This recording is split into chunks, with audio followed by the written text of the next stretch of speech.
Summer, we got to go right to the phones. Jean is on the line from Missouri. Hey, Jean, what's your question? Hi, Tracy and Dagan.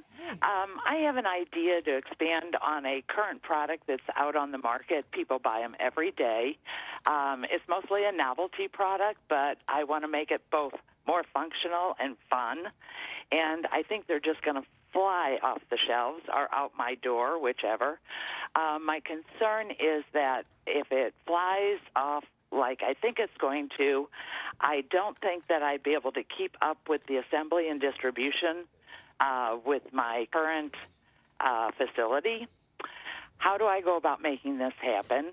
Is it better to go to a company with this idea or to try and do it myself? How do I market it? Okay, first, you're not going to tell us what it is, I take it? I'd rather not. Okay. And was it touched by Oprah? Because, I mean, otherwise, flying off the shelves, with a little gumption, I think you could probably pull it off, right? Oh, I think it will.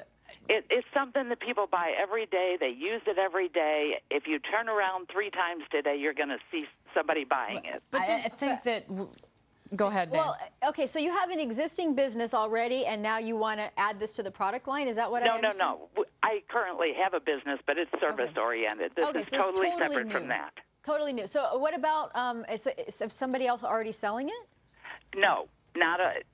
There is a basic product on the market right now. I want to take that product and expand on it and make it more fun and functional, and it's something people buy regularly every other day. But does she need, I guess her question is, does she have to go buy a factory? No, the real question is does the person who's selling the product you want to change own a copyright or a trademark or a patent? That's true. Where they're going to crawl up your tailpipe if you bring it to market? No. Okay.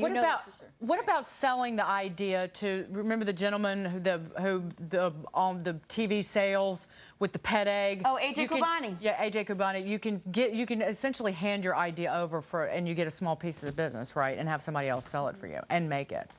Yeah, and that's one. There's also overstock that you could get this distributed out to, but you are going to have to deal with the distribution issue. I would think that the worst problem you could possibly have is the one that you're worried about. Yeah, exactly. And that is too many sales.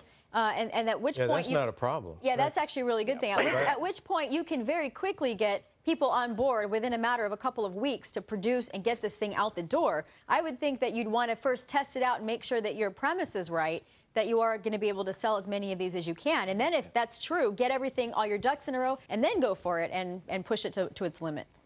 Okay. One of the most common things that destroy businesses is early on is when people are afraid to put it out because they think somebody else is going to steal it or run with it, or they're going to be too big too quick. You know, start small, keep overhead down. It'll work. Make some money. Earl, I want to get some final words from you. Just words of inspiration. Whatever you want to say. Well, we're cable, but... Well, I'll tell you, for after us having presented to 70 venture capital firms, going to like 30 angel firms, going through what's essentially a depression in the fall of last year, and to be alive is the most, and our whole team at the company are so committed to what we're doing. When we were running out of cash, they cut their salaries down to just to cover their rent and food. 9 people just covering rent and food for 3 months till I could find some money. We are going to make it, and somebody else is going to get involved with us financially. Our board is excited. You're going to hear more about Basho Technologies. Don, give us some words of advice before we have to go. You know, be passionate, like Earl. I mean, he's a wonderful example of you know, a lot of businesses succeed solely on the willpower and the determination and the commitment of their founders. Don, he's a great example. Don Rainey, Earl Galleher, Danny, John, and Joe Clark, thanks to all of you. We will see you come Monday morning. Fox Business.